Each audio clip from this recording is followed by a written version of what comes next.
Hey everyone, it's Strange Michael. I hope you're doing well today. I have quite a review for you that I think actually surprises me more than it's going to surprise you. I think most people don't even know about this movie.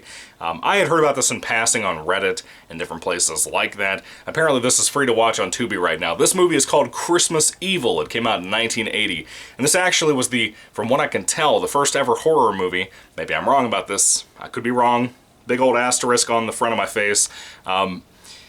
This could very well be the first ever murder Santa Claus movie, in the sense of Santa Claus being a killer, a guy dressing up as Santa Claus being a killer, that type of thing. And you know, Silent Night, Deadly Night got the biggest controversy based on that in 1984, and I don't know if that's because they were advertising too early in the daytime or something like that. I don't know what it is, but of course mothers and parents that have no life freaked out about that movie, freaked out about the harm it could do to kids and so on and so on. In 1984, yes, this came out in 1980. And I'm going to tell you something very controversial right here. By the way, the original title was You Better Watch Out, but they changed it to Christmas Evil. I also love the poster that I put on the thumbnail for you guys as well. Great looking cover. I'm going to hold my phone for a second though, because I don't want to put it down. I have a couple of actors I want to not nickname, but call out for this movie. In a good way. This movie was fantastic. I mean, it wasn't like perfect, it wasn't amazing or anything like that, but it honestly shocked me by how good it was, and how good it ended up more so, because it's a slow movie. I think this is a way better flick than the original Silent Night, Deadly Night. I recently reviewed all of those for my Christmas movie reviews here on the channel.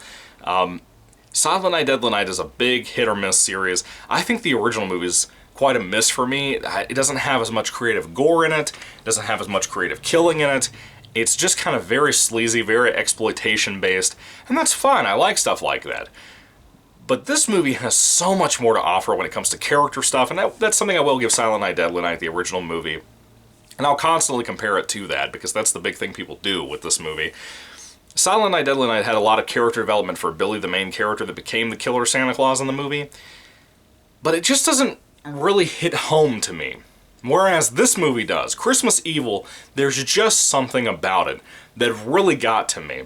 Now, I will say this, I actually watched this movie on YouTube, and I noticed when I hit the ending of the movie that something happened that just felt like it cut out, and I was like, something's missing from the end of this movie. I don't know what happened there, if it was somebody trying to avoid copyright claims or anything like that. It was a dumb way of doing it, but there was something missing from the finale.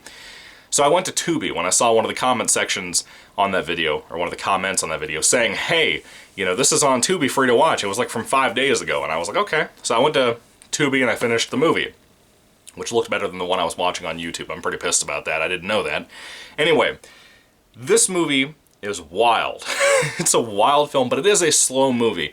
Essentially, you follow a fellow named Harry, played by Brandon Maggart, and I don't know Brandon Maggart from anything, but this movie makes me sad that he never got really of a big name. He was fantastic in this movie. He was so good, and I felt so horrible for this guy. He was just magnificent in this movie. You also have Jeffrey DeMunn, who you probably know from The Walking Dead. I cannot for the mind of me remember his character's name from Walking Dead. I loved him. When he left, I left that show. He was great. He was phenomenal in that show. He was in Green Mile, he was in The Mist, he's in a bunch of Frank Darabont movies. He's like Frank Darabont's like best friend or something. And I love that guy. DeMunn always brings something to his roles, and I didn't know that was him when I was watching this. And then as it went to the ending, I was like, no way. He had to have been like 30 in this movie. And he's great in it too. He plays Harry, the main character's brother. Now that I have all that, I can put my phone down.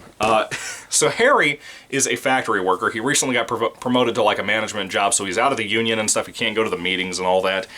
And his buddies from work, you can tell already from watching the beginning of this movie that his buddies don't really have any respect for him. Even when he was part of the union and everything, he wasn't really a respected guy.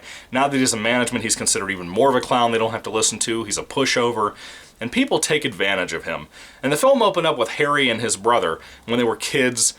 They saw Santa Claus come in, Santa Claus winked at them and stuff, then they saw, well, the main brother, Harry, his other brother, the one from Walking Dead, had said something to the extent of, Santa Claus isn't real, that was Dad dressed up and stuff. Well, then our main character, Harry, found out, you know, not too long after that, when he went back downstairs, he found out, believe me, he found out.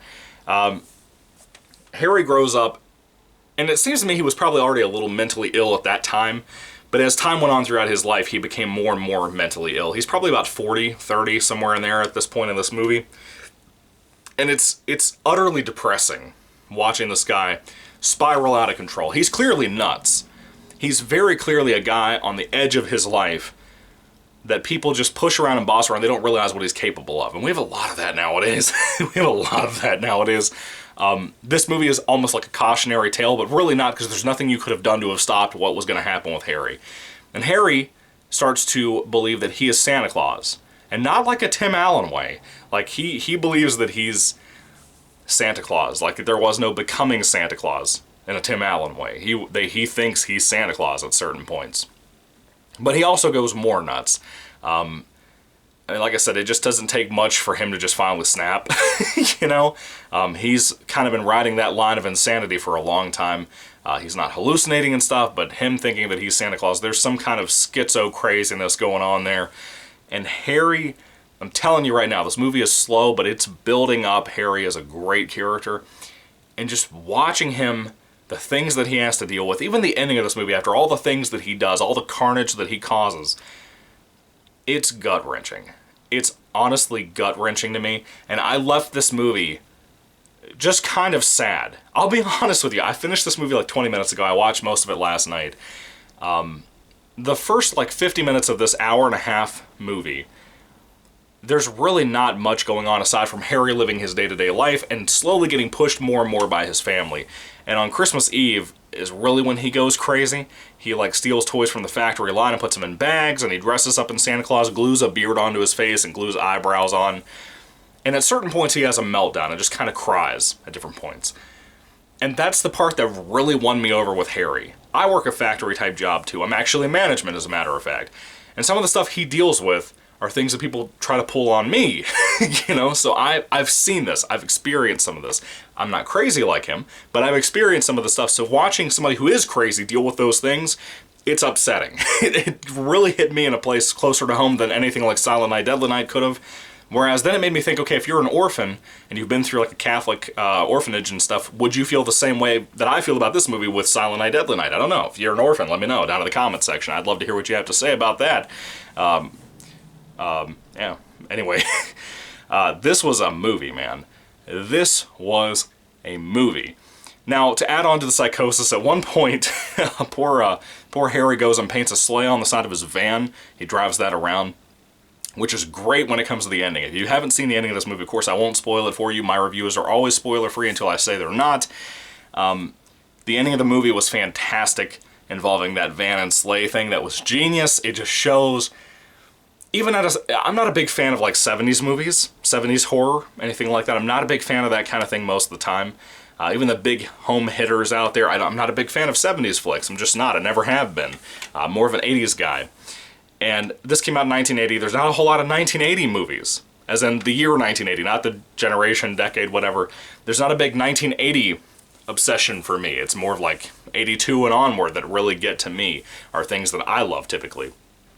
And this is one of those exceptions. This is fantastic. This is such a good flick. Now, like I said, the first kill didn't happen until like an hour into this hour-and-a-half long movie, so you have a while to wait. And it doesn't really become a full-fledged slasher, in my opinion, even though it will be on the slasher playlist on my channel. It won't be what I consider a full-fledged slasher movie. It's just kind of a thriller about this guy going on the run and stuff. Harry is insane.